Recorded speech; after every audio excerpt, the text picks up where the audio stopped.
మనము లేచి బేతేలునకు వెళుదుము అని పిలుపిచ్చాడు యాకోబు. శుచి చేసుకోండి, శుభ్రం చేసుకోండి, మీ విగ్రహాలను, అన్య దేవతా విగ్రహాలు ఏమైనా ఉంటే పారేయండి అన్నాడు. అందరూ పారేశారు కానీ రాహేలమ్మ పారేయలేదు. ఎందుకంటే భర్త బాగా ప్రేమించాడు ఆమెను, బాగా ప్రేమించాడట. ఆమె కోసం మరొక 7 సంవత్సరాలు కొలువు చేశాడట. అంటే ఎంత ఇష్టం ఉంటే, ఎంత లవ్ చేస్తే కొలువు చేశాడో అర్థమవుతుంది. ప్రేమించేటోడి కళ్ళు కనబడం అంటారు కదా, ఈమె మీద ప్రేమ ఉండి అట్నే చేసిండు మనోడు. అంటే నన్ను అంతగా ఇష్టపడ్డాడు కనుక మా ఆయన నా కాడ ఏమున్నా ఏమనలే, మీ ఆయన అనకపోవచ్చు, హల్లెలూయా, మీ ఆయన ఏమనకపోవచ్చు, కానీ నీ దగ్గరున్నది నీకు ఉరవుతుంది. హల్లెలూయా. యాకోబు ఒంటరిగా వెళ్ళేటప్పుడే దేవుని దగ్గర ఒక మొక్కుబడి చేసుకొని వెళ్ళాడు. ప్రభువా, నీవు నన్ను నిశ్చయముగా ఆశీర్వదించి, ఇదిగో నేను ఈ నది దాటి వెళుతున్నాను, మరలా వచ్చినప్పుడు నిశ్చయముగా నన్ను ఆశీర్వదిస్తే, ఇదిగో నీవు ఎక్కడైతే నాకు కనబడ్డావో ఆ బేతేలులో ఒక మందిరాన్ని కడతాను అని మొక్కుబడి చేసుకొని వెళ్ళాడు. ఒక్కడే వెళ్ళాడు, వచ్చేటప్పుడు ఒక సైన్యంగా వచ్చాడు. హల్లెలూయా. ఒంటరైన వాడు మీలో ఒకడు, ఒంటరైన వాడు 10,000 మంది అగును అన్నాడు కదా, అలాగ ఆశీర్వదించాడు దేవుడు. మరి అలాంటి భర్తకి భార్య ఎలాగుండాలి? వినలేదు కానీ ఏమైంది చివరికి? హేతువు లేని శాపము తగలకపోవును అని రాయబడింది సామెతల గ్రంథంలో కదా. హేతువు లేకుండా శాపాలు తగలవు, కారణాలు లేకుండా శాపాలు రావు. కనుక రాహేలమ్మ ఆ మార్గ ప్రయాణం మధ్యలోనే మృతి నొందెను. అందుకనే ఇప్పుడు అమ్మ దగ్గర, రాహేలమ్మ దగ్గర విగ్రహాలు మాత్రమే కనబడ్డాయి. ఇప్పుడు మన దగ్గర ఉన్న విగ్రహాలు ఏంటో చూపించమంటారా? హల్లెలూయా. ఇప్పుడు మన దగ్గర ఏ విగ్రహాలు లేవు అయ్యా, మా ఇంట్లో ఏ విగ్రహాలు లేవు, ఏ బొమ్మలు లేవయ్యా. మంచిది, యేసయ్యా బిడ్డలను దీవించండి. ఇంకేమైనా విగ్రహాలు ఏమున్నాయో చూపిస్తాను చూడండి. 15వ అధ్యాయం 1 సమూయేలు గ్రంథం 23వ వచనం. 15వ అధ్యాయం 1 సమూయేలు 23వ వచనం.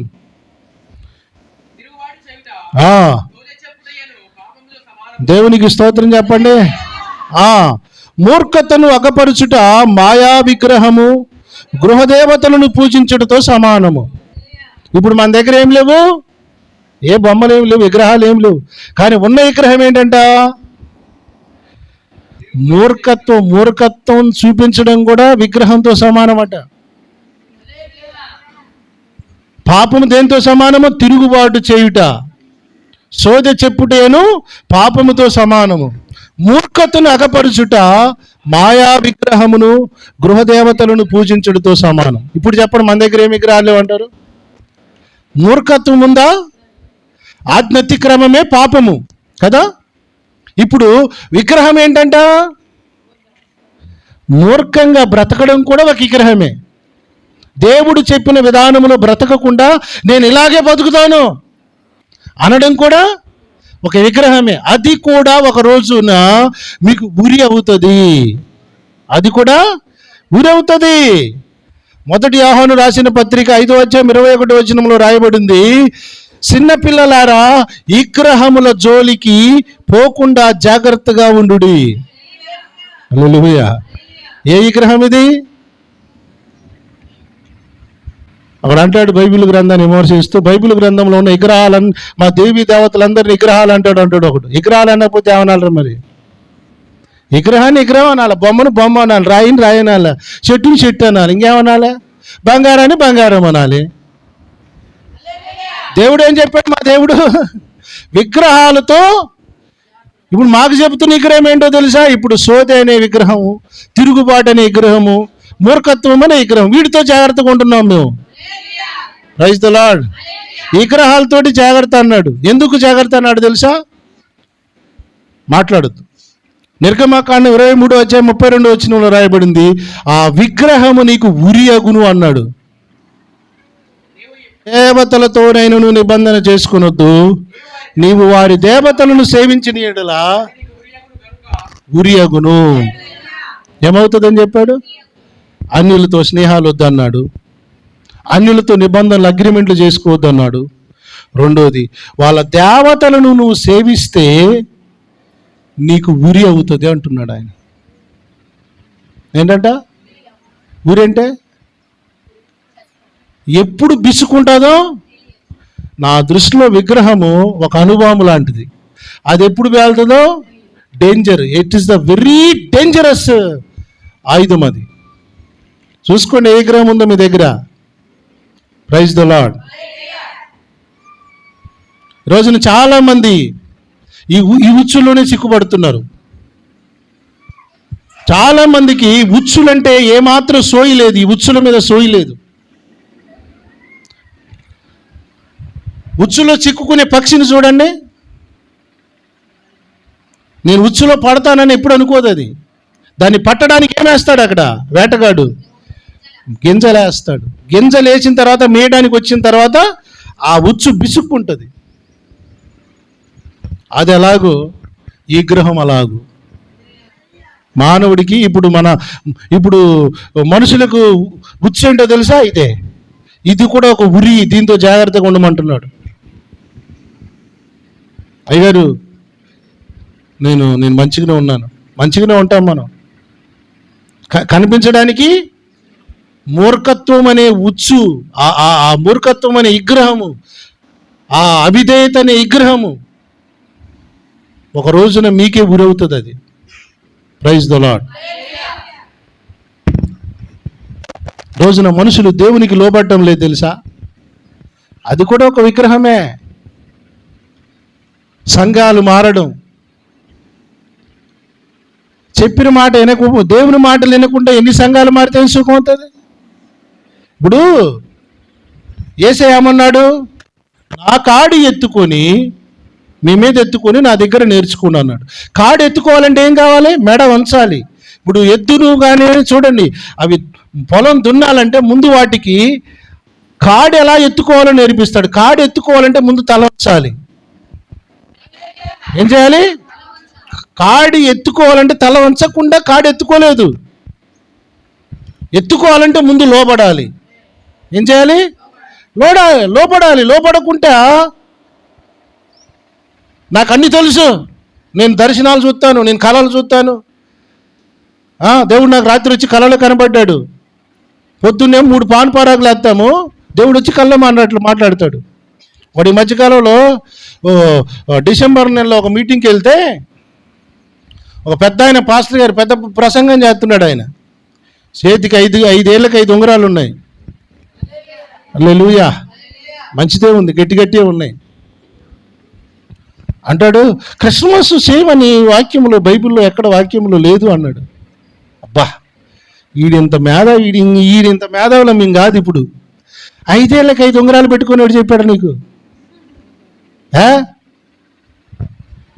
తెలివి, అతి తెలివి కొంతమందికి ఉంటుంది. దీని గురించి ఇప్పుడు నేను మాట్లాడినా సమయం వచ్చినప్పుడు మాట్లాడతాను. అతి తెలివులు ఉంటాయి కొంతమందికి. క్రిస్మస్ గురించి డేట్లో లేదు, బైబిల్లో లేదు అనుకుందాం. ఎగ్జాంపుల్ అండి. నాలాంటి కాడికి వస్తే అన్ని ఇప్పి చూపిస్తాం, ఇప్పి. కానీ మాలాంటి దొరకడు. ఎన్నోగా నువ్వు రావుగా. ఈ 5 ఏళ్ళకి 5 పెట్టుకొని ఎవడు చెప్పాడు నీకు? ఆయన పిల్లమేమి ఇంత పొడుగు పూలు పెట్టుకుంది పక్కన, అమ్మగారు లిప్స్టిక్ వేసింది. ఇదే అని ఎవడు చెప్పాడు నీకు? అర్థమవుతుందా మీకు? పెట్టే పూలు మళ్ళీ ఏందో తెలిసి ఎర్ర పూలు పెట్టింది. తప్పులేదా? పూలు పెట్టి తప్పులేదు. బైబిల్లో క్రిస్మస్ చేతి తప్పు వచ్చింది. ఇదంతా ఏ బ్యాచ్ తెలుసా? మూర్ఖత్వ బ్యాచ్ ఇదంతా. ఇది కూడా విగ్రహమే. దేవుని వాక్యం నేర్చుకోవాలి, లోబడాలి. దేవునికి లోపడకుండా ఉన్న విగ్రహాలు చాలా ఉన్నాయి చాలా మందిలో. సంఘాలు మారొచ్చు, చర్చీలు మారొచ్చు, బుద్ధి మారకపోతే అది కూడా ఒక విగ్రహం రా నాయన. దేవునికి స్తోత్రం. దేవునికి లోపడటం నేర్చుకోవాలి. లోపడటమే దేవుని బిడ్డల లక్షణం. హల్లెలూయా. లోపడాలి. అది కూడా ఆ విగ్రహం నిన్ను ఒక రోజున గురవుతుంది, సంపుతుంది. గర్వంతో చచ్చిపోతావు. సైతాను గాడు ఎందుకు వాడు దేవుని దగ్గరికి రావడం లేదో తెలుసా? గర్వం. ఒకరోడికి నాకున్న టాలెంట్ ఏంది, నాకున్న నాలెడ్జ్ ఏంది, నాకున్న ప్రావీణ్యత ఏంది, నేను సంగీతం వాయించితే దేవుడే మైమరిచిపోతాడు అన్నంత బలుపు. వాడికి బలుపు. కొంతమంది ఉంటారు, నేను పెద్ద పీసీ చదివాను, పెద్ద డాక్టరేట్ చదివాను అంటాడు. కింద కూర్చొని మోకాళ్ళు ఉంచారు. ఇంకా పీసీ, నీకు మోకాళ్ళ పీసీ తెలుసా? ఎందుకు మరి? బలుపు. ఇదంతా కేటగిరీ, అపవాది కేటగిరీ. అయ్యగారు మేము పెద్దోళ్ళం అండి, మేము కింద కూర్చోలేము, కుర్చీలు అయితేనే కూర్చుంటాం. హల్లెలూయా. దేవునికి భయపడుతున్నారా? లోబడుతున్నారా? అది కూడా ఒక విగ్రహమే. ఒక రోజున రాహేలు ఎలాగూ దైవజనుడైన యాకోబు తన భర్త పిలుపునిచ్చిన తర్వాత కూడా దాచిపెట్టుకుందో, ఈ రోజున ఎలాంటి హెచ్చరిక బోధలు ఎన్నింటున్నాం మనం. ఎంటున్నా కూడా మనం ఆ విగ్రహాలు తీసి, ప్రభువా మేమేపాటి వారమయ్యా, నిష్ప్రయోజకులము నాయన, మేము ఒట్టోళ్ళం మట్టోళ్ళం, మమ్మల్ని క్షమించయ్యా అని పశ్చాత్తాపంతో దేవుని దగ్గర తగ్గించుకొని బ్రతికే వాళ్ళే దేవుని బిడ్డలు. హల్లెలూయా. నీకేమైనా టాలెంట్ ఉంటే తీసి మడిచిపెట్టి బురద గుంటలో పెట్టి పాతేసిరా, కానీ దేవునికి లోబడడం నేర్చుకో. దేవునికి స్తోత్రం.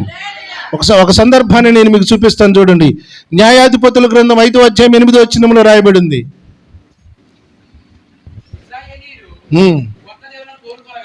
కొత్త దేవతలను కోరుకొనగా యుద్ధము ద్వారముల యొద్దకు వచ్చెను.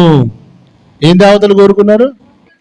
ఉన్న దేవతలు వద్దంటే ఉన్న దేవతలు అయిపోయింది, బోరు కొట్టింది, కొత్తవి కావాలంటే కొత్త దేవతలు తెచ్చుకుంటున్నారంటే వీళ్ళు. ఇప్పుడు దేవతలు, ఇంటికి ఒక దేవత, ఇష్టానికి ఒక దేవత, ఇంకా కొత్త దేవతలట. ఏథెన్సులోనికి పౌలయ్య గారు పోయినప్పుడు చూస్తే పేరు లేని దేవత కనబడిందంట. పేరు లేని. ఇప్పుడు ఏం దేవతలు కోరుకున్నారు వీళ్ళు? హల్లెలూయా. ఇంకా ఆ సంఖ్య సరిపోలేదని ఏం సంఖ్య పెట్టుకున్నారంట? ఆ కొత్త దేవతలను కోరుకొనగా యుద్ధము ద్వారముల యొద్దకు వచ్చెను. ఇశ్రాయేలీలు ఎందుకు యుద్ధం వచ్చిందో తెలుసా? దేవుని మాట వినకుండా కొత్త పోకడలండి, కొత్త పోకడలు, కొత్త ఆలోచనలు, కొత్త విధానాలు నేర్చుకొని మాకు బోరు కొడుతుందండి, మాకు బోరు కొడుతుంది, ఎంతసేపు ధర్మశాస్త్రమేనా, ఎంతసేపు నిన్ను వల్ల నీ పొరుగు వాడిని ప్రేమించు, నీ పొరుగు వాని భార్యను ఆశించొద్దు. ఎట్టేవుడు బతుకుతాడండి? చూడు, వీళ్ళు పోతున్నారు, 2-3 భార్యలు పెట్టుకుంటున్నారు, ముసుగులు వేసుకొని పాపాలు చేస్తున్నారు, భలేగుంది, సినిమాలు చూస్తున్నారు, డ్రామా, భలే స్వేచ్ఛగా ఉంటున్నారు వాళ్ళు. మాకేది లేదు, మాకేమనుందా? హల్లెలూయా. అందుకని ఇప్పుడు ఏం కోరుకుంటున్నారు? ఇప్పుడు స్వేచ్ఛ కలిగినటువంటి జీవితం కావాలని కోరుకునే వాళ్ళందరూ కొత్త దేవతలను కోరుకునేటోళ్ళే. దేవునికి స్తోత్రం. ఇశ్రాయేలీలు కదా. ఇప్పుడు అన్యుడు ఎలా కోరుకున్నా బ్రతికినా పర్లేదు, కానీ ఇశ్రాయేలీలు కదా, వీళ్ళకి కొత్త ఆలోచన రాకూడదు. దాని ఫలితం ఏమొచ్చిందంట? యుద్ధము వచ్చెను. గురి వచ్చిందా? రాలేదా? ఎందుకు? బలారాధన తింటాం, ఎవడన్నా పలారం పెట్టినా తింటాం, కలగదుకుని వేసి రక్తం. దరిద్రం, రోగాలు రాక ఏమవుతాయిరా? రోగాలు రాకుండా ఏమవుతాయి? అయ్యగారు, నేను మొక్కుకునేటప్పుడు ఇటు వేసి రక్తం అనుకుని తినయ్యా. ఏతువు లేని శాపము తగలకపోవును. నువ్వు మొక్కుకొని తిను, నీ బొంద పిండాకుడు ఎట్ట తిన్నా సావు. యుద్ధం వచ్చిందంట కొత్త దేవతలను కోరుకుంటే. హల్లెలూయా, ప్రైజ్ ద లార్డ్. దేవుడేమో అవి నీకు ఉరవుతాయని చెప్పాడా లేదా? ఇన్ని చెప్పినాక కూడా ఎందుకు చెడుతున్నారు సార్? ధర్మశాస్త్రం లేనప్పుడు, దైవ వాక్కులు లేనప్పుడు ప్రజలు ఎలా బ్రతికినా సబబే. కానీ వాక్యం బోధించే దైవజనులు ఉన్నప్పుడు కూడా చెడ్డారంటే దానికి కారణం ఏందో తెలుసా?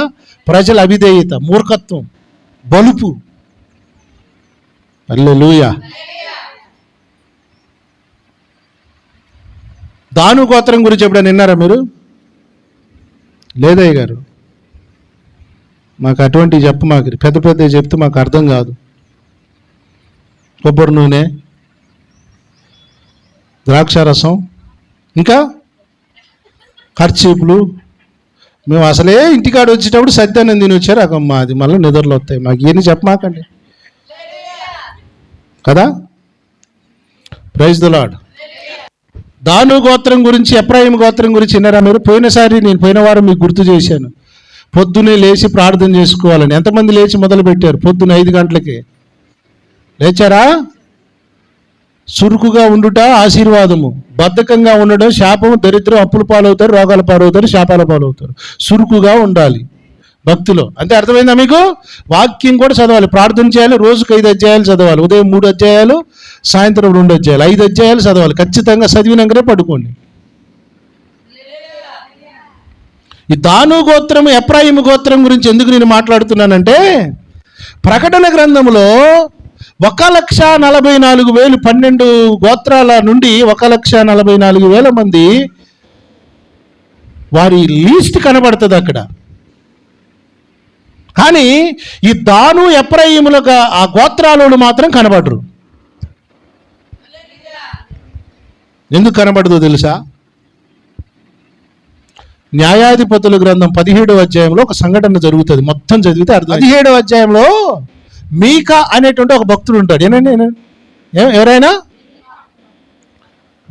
వాళ్ళమ్మ ఆయనకి ఒక చిన్న కానుక ఇస్తుంది, కొంత డబ్బులు ఇస్తుంది, సొమ్ము ఇస్తే మళ్ళా ఈడేం చేస్తాడంటే, ఈ మేక అనేటువంటి వాడు మళ్ళీ వాళ్ళ అమ్మకి ఆ డబ్బులు మళ్ళీ తిరిగి ఇస్తాడు. ఆలమ్మ ఏం చేస్తుందంటే, ఇది దేవుడు ఆశీర్వదించాడు మా కొడుకు ఇచ్చిన సొమ్మని, దానితో ఒక ఏపోదును, ఒక పోత విగ్రహాన్ని పోసి ఒక దేవతను తయారు చేస్తుంది. ఒక దేవాలయం కట్టుకున్నాడట. అతడు ఏపోదును, గృహదేవతలను చేయించి ఏం చేస్తున్నారంట? ఇష్టానుసారంగా ఉన్నారట. వాక్యం మీద కట్టాలనేది నా ప్రయాస. మీకు ఏదో సోది మాటలు చెప్పి పంపించడం పెద్ద పెద్ద కష్టమేం కాదులే, కానీ వాక్యం మీద మిమ్మల్ని కట్టాలనే నేను కొంచెం లోతుగా తీసుకెళ్తున్నాను. 17వ అధ్యాయంలో అతడు వాళ్ళమ్మ దీవించింది ఒక విగ్రహం చేయటికి. 3వ వచనములు మీరు చూడండి, 4వ వచనము. వాళ్ళ అమ్మ ఏం చేస్తుందంటే వాటిని తీసుకుపోయి కంసాలికి ఇస్తుంది. అతడు వాటితో చెక్కబడిన ప్రతిమా స్వరూపమైన పోత విగ్రహం చేస్తాడు. అది మేకా ఇంట్లో ఉంటుంది. మేకాకు ఒక మందిరం ఉంటుంది. దానికి గృహదేవతలను చేస్తాడు. వీటన్నిటిని చేసి దీంట్లో అన్నిటిని నడపడానికి ఒక యాజకుడు కావాలని ఒక యాజకుడిని పెట్టుకుంటాడు. లేవీయుడు ఒకడు ఉంటాడు, వాడిని పెట్టుకుంటాడు. 4వ వచనం 18:4 12 చదవండి. 17:12 ఎన్ని చేసిన తర్వాత ఒక యాజకుడు కావాలి కదా అని చూస్తుండగా ఒకడు మూటములు జరుదుకొని బెత్లెహేము నుండి ఒక లేవీయుడు వస్తాడు, ఒక పోరగాడు. వాడికి మూతికి మీసాలు కూడా రాలేదు. నేను దేవుడు నన్ను ట్రైనింగ్ చేయించి పంపించాడండి, పాస్టర్ గారు అయ్యాను నేను. యానించి వస్తున్నారని అడుగుతాడు. చూడండి, ట్రైనింగ్ అయిపోయింది.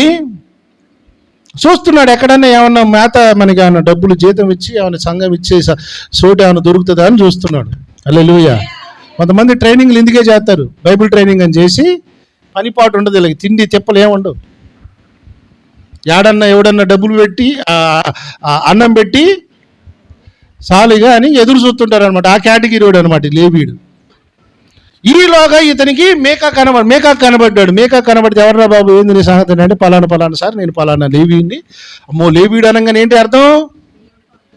యాజక వంశం. అల్లెలు లేవీయుడైతే వాడు ఎలాంటి వాడని చూడరు. ఇక వాడిని ఏం చేశాడు తెలిసి దేశపోయాడు.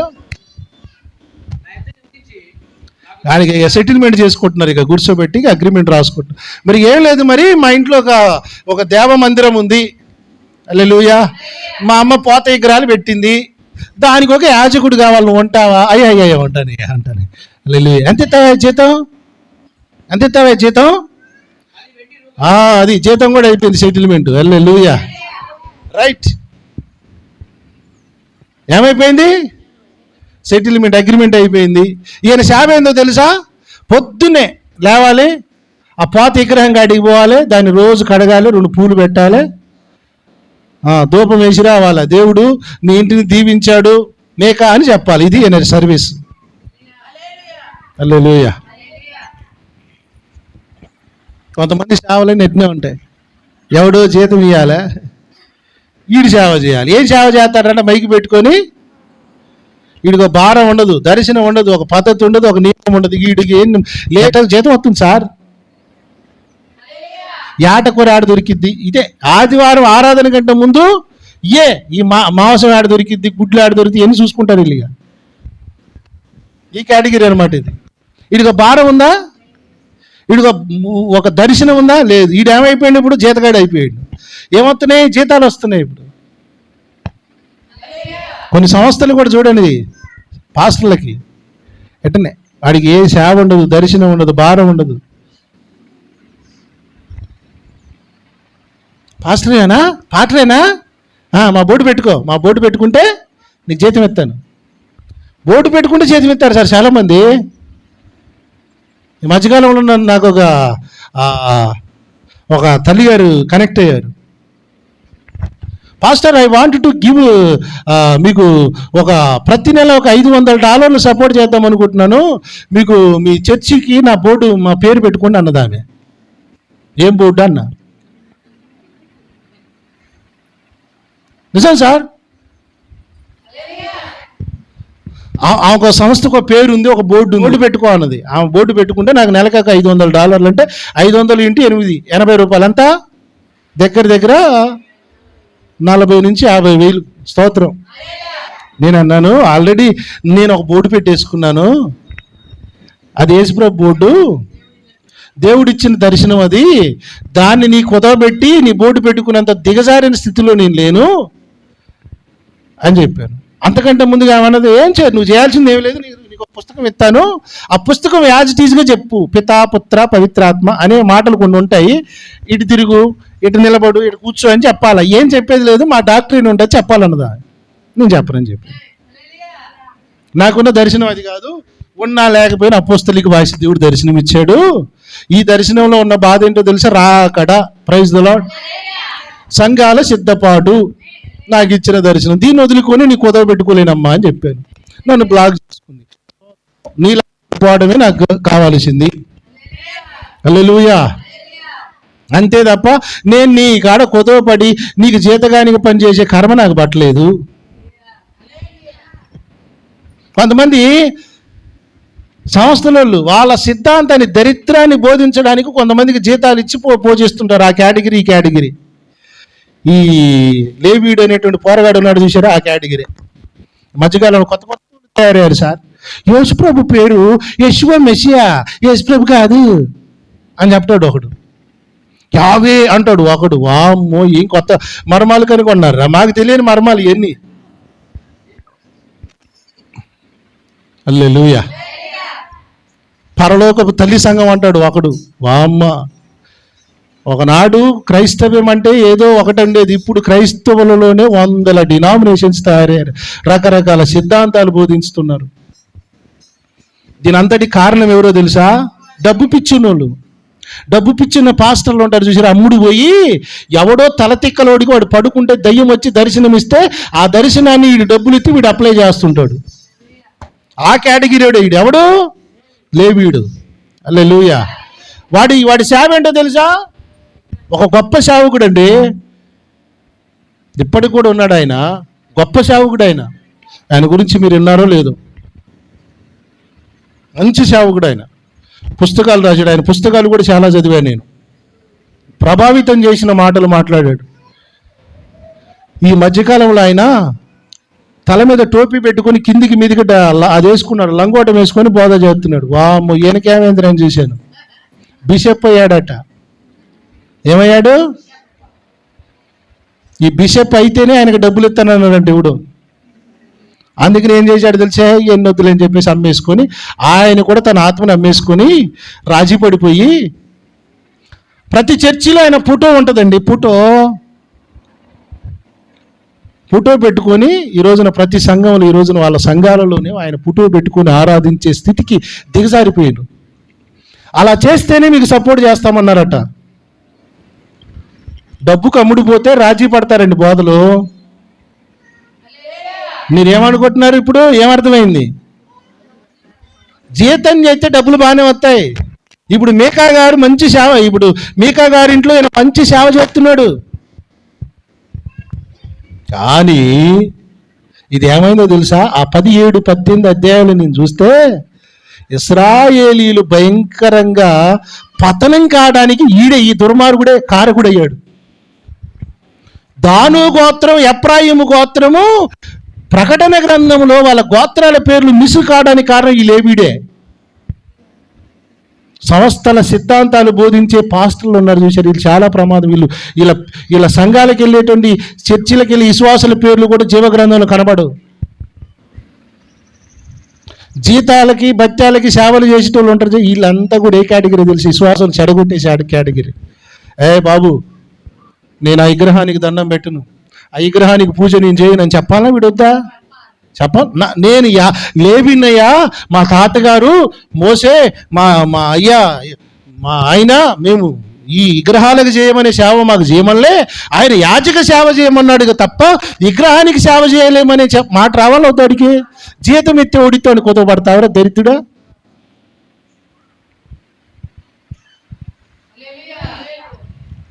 ఆఫ్రికా దేశంలో నేను మొన్న ఒక వీడియో చూశాను. 7th డే అనే చర్చి ఒకటి ఉంటుంది, శనివారం ఆరాధన పెట్టే చర్చి. వాళ్ళకి వాక్యం చెప్పమని ఇస్తే శనివారం తప్ప ఆదివారం ఆరాధన చేసేటోళ్ళు అందరూ సైతాన్ వాళ్ళు అంటారు. నాకు పిచ్చిలేస్తుంది వీళ్ళని చూస్తే. అరే నాకు దొరకట్లా. ఒకసారి ఆఫ్రికా దేశంలో కొన్ని వందల సంఘాల పాస్టర్లు వాళ్ళ సంఘాల ఆరాధనలు అన్నట్టు వాళ్ళ చర్చీలని అమ్ముకొని, అంటే మేము కూడా సెవెంత్ డేలో కలిసిపోతున్నాడు మిక్స్ అయిపోయారట. అది ఆ వీడియో కూడా ఉంది నా దగ్గర. ఇంకా రానున్న రోజులలో డబ్బు పిచ్చిలు ఉన్నోళ్ళు ఇప్పుడు మీరు చూడండి, సంవత్సరానికి ఒక పేరు కనబడుతుంది చర్చి మీద. హల్లెలూయా. సంవత్సరానికి ఒక పేరు కనబడేటున్నాయి. ఎందుకో తెలుసా? వీడికి బైబిల్ చదివేది లేదు. ఎవడు ఏది చెప్తే అదే వేదం, అదే వాక్యం, అదే ఆత్మీయత. కనుక ఏం చేస్తారంటే, ఈరోజు ఒకడు వస్తాడు, నా బోర్డు పెట్టుకో, ₹1,00,000 ఇస్తానంటే బోర్డు పెట్టుకుంటాడు. హల్లెలూయా. గట్టిగా స్తోత్రం చెప్పండి. వీళ్ళంతా ఏ కేటగిరీ? మీకు అర్థమవుతుందా? మన ప్రాంతంలో ఒక పాస్టర్ గారు ఉన్నాడు, మంచి ఆయన. ఒక చర్చిని 13 సార్లు ఓపెన్ చేశాడు. 13 సార్లు ఓపెన్ చేశాడు. ఎప్పుడు వచ్చినా, సార్ మీ చర్చికి మా చర్చికి నీ పేరు పెట్టుకున్నా సార్ అంటాడు. ఏం కావాలి తెలుసా? డబ్బులు. ఆ డబ్బులు తీసుకొని సాయంత్రం ఫైనాన్స్ని అడుగుతాడు. ఇటు చెప్తున్నాగా, సామిలయ్య గారు మంచివాడు కాదు, ఆయనకి పైనుంచి డబ్బులు వస్తాయి.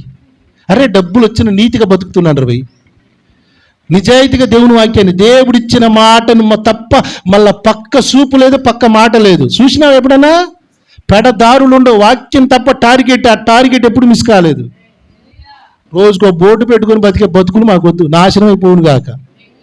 హల్లెలూయా. ఏం బతుకులు రా? నీతిగా బతకడం. ఇప్పుడు తింటున్నాం, దేవుడు పెట్టట్లా, బతికిట్లే. ఆయన మాటలు నిక్కచ్చిగా చెప్పరాదు. ఇప్పుడు ఈ దాను గోత్రం, ఎఫ్రాయిము గోత్రాన్ని సర్వనాశనం చేసింది ఈడే, లేవీడే. హల్లెలూయా. నా ఆత్మలను కుదవబెట్టుకునేంత దిగజారి డబ్బుల కోసం బతకాల్సిన పని లేదు. ఇదే లేవీయుడు చెప్పొచ్చుగా, చెప్పలే. ఇంకోటి చెప్పమంటారా? ఈడు ఎలాంటివాడు? ఈ అధ్యాయాలు 2 అధ్యాయాలు చూడండి. వీడికంటే గొప్పోళ్ళు కొంతమంది వస్తారు, వచ్చి ఈ మీకా ఇంట్లో ఉన్న బొమ్మలని, ఏ పోతును ఈయన మీద దాడి చేసి ఈయన్ని కూడా పట్టుకుని పోవటానికి వచ్చి నిలబడితే, ఈ విగ్రహాలు ఆయనై దీన్ని నేను పోనీయనంటే, నోరు మూసుకో, నీకు కూడా డబ్బులు ఇస్తాం, పక్కన వచ్చి నానికంటే ఎక్కువ జీతం ఇస్తానంటే వీడు పార్టీ మార్చారు ఆడాడు. హల్లెలూయా. పోయి సంతోషంగా వారి పక్కన చేరాడట. వామ్మ, జీతాలు ఇచ్చి సేవ చేయండి అని చెప్తే, ఏరే కంపెనీ వాడు వచ్చి ఏరే సంస్థోడు ఎక్కువ జీతం ఇస్తే నీ బోర్డు తీస్తాడు, ఏరే బోర్డు పెడతాడు. బోర్డులు మార్చే సేవ. యాజకుడు అనేవాడు, నేను విగ్రహానికి పూజించనురా, దానికి నేను సేవ చేయను, ఏ పోదు ఇది కాదు నా సేవ అని చెప్పాల్సినోడు రాజీ పడిపోయి ఎవడు డబ్బులు ఎత్తానంటే వాడు సంఘన చొరబడ్డాడు. చూడండి, అధ్యాయులు మొత్తం చదవండి, మీకు అర్థమైపోద్ది. దేవునికి మహిమ కలుగును గాక. దానివల్ల ఏమైందో తెలుసా? మీకా ఇచ్చినప్పుడు మీకా వాండరు డబ్బులు, జీతం ఇచ్చినప్పుడు. ఇప్పుడు వేరే వాళ్ళకి. అంటే ఇంకా రేపు ఇంకోటి వస్తే కావాలి, క్యారెక్టర్ వద్దు, మనకి పరిశుద్ధత వద్దు, అపోస్తుల బాధ వద్దండి. వీళ్ళకి ఏం కావాలి తెలుసా? అనుకూలంగా ఉండాలి. పోగానే కవ్వించి నవ్వించి మురిపించి ఏమైతే అట్లా ఉబ్బిచ్చి తబ్బిచ్చి చేస్తే అది పరిచర్య ఎలా అవుతుంది? ఇప్పుడు వీళ్ళు ఏం చేసినట్టు? ఆత్మీయత వైపు. ఇప్పుడు ఆతిథ్యం చేయడం మంచిదే, వాళ్ళని మంచిగా గౌరవించడం మంచిదే, కానీ వాక్యం లేదు, ఉపదేశం లేదు. కానీ ఏం నేర్పుతున్నారు? పౌరాలు, హెచ్చింపులు, లోక సంబంధమైన మాటలు నేర్పుతున్నాం. హల్లెలూయా. అపోస్తుల ఉపదేశము మనలో ఉన్న విగ్రహాలన్నిటిని తీసేస్తుంది, విధేయత నేర్పిస్తుంది, క్రమము నేర్పిస్తుంది. దీనికి మూర్ఖత్వం పోద్దండి. అపోస్తుల ఉపదేశం ఉంటే, అపోస్తుల ఉపదేశం ఉంటే ప్రభువుకు మనం ఎలా నమ్మకంగా బ్రతకాలో మనకు అర్థమవుతుంది. ఇలాంటి వాళ్ళ బతుకులన్నీ చూసిన తర్వాత, వాక్యాన్ని చాలా లోతుగా పరిశీలన చేసిన తర్వాత, ప్రభువా మాకు ఇటువంటి పరిచర్యలు వద్దు, ఇటువంటి విధానం వద్దు, బ్రతికిన 4 రోజులైనా నీవిచ్చిన పనిని చేస్తూ హెచ్చరిస్తూ ఇది సరైన విధానం కాదని హెచ్చరించే పరిచర్యలు ముందుకెళ్తాం ప్రభువా అనే తీర్మానంతోనే ఈ పరిచర్య జరుగుతుంది.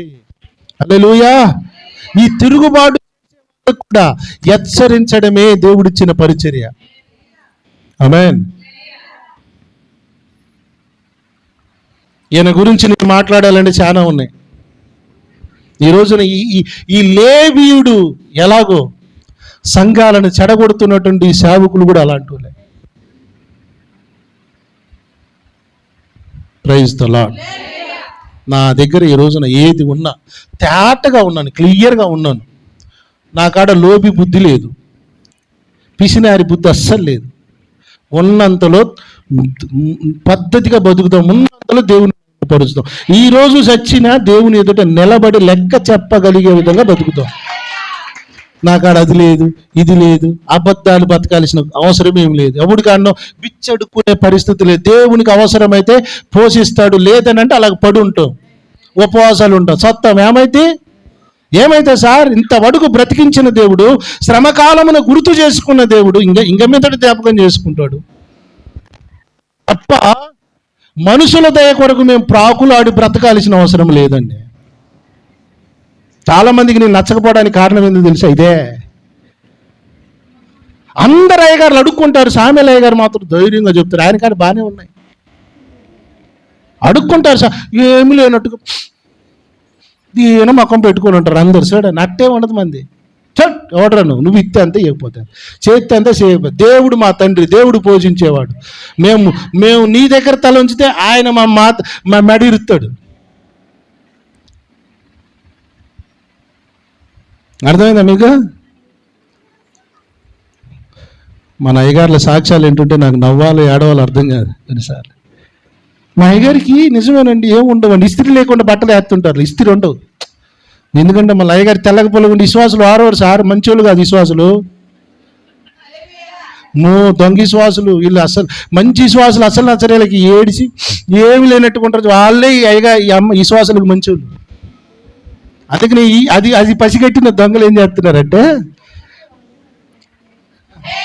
మాసిపోయిన ముఖం, మడతలు పడ్డ సొక్క వేసుకొని ఏమి అరుగునట్టుకు దీనంగా వస్తే పాపం మాయగారు, పాపం మాయగారు. అప్పు తెచ్చిస్తారు సార్ కానుకలకి. పరిచర్య ఉంది, పడి కొరకు పోదామంటే ఉన్న డబ్బులు ఇరు మనోళ్ళు. అలా ఉండకండి అమ్మ దయతోటి. అలాంటి విధానం మనకు మంచిది కాదు. మా సేవకుడు పులి సింహంలాగా ఉంటాడు. హల్లెలూయా. ఎవడు పెడితే పెట్టిన ఎవడు ఇచ్చిన ఇకపోయినా మేము దేవుని మీద ఆధారపడి బతుకుతాం. నువ్వు ఎవడి కోసము నికారం పెట్టుకొని బతకాల్సిన అవసరమే లేదు. ఇంకొకటి కూడా చెప్తున్నాను, మీరిచ్చే కానుకల మీద బతికి మేము పెద్ద సేవ చేయాలని కూడా అనుకోవట్లేదు. బతికేంత వరకు ఆయన సేవలో చచ్చిపోయేంత వరకు నమ్మకంగా బ్రతుకుదామని సేవ చేస్తున్నాం. హల్లెలూయా. ప్రైజ్ ది లార్డ్ చెప్తామా? తప్ప మనుషులను సంతోషపెట్టి మీకు దాసులు అవుతాం మేము. దేవునికి దాసులు కావాలంటే మిమ్మల్ని బాధ మిమ్మల్ని హెచ్చరించాలి, సరిచేయాలి. మేము దేవుని సంతోషపెట్టే పరిచర్య చేస్తున్నాం. దేవునికి మహిమ కలుగును గాక. హల్లెలూయా.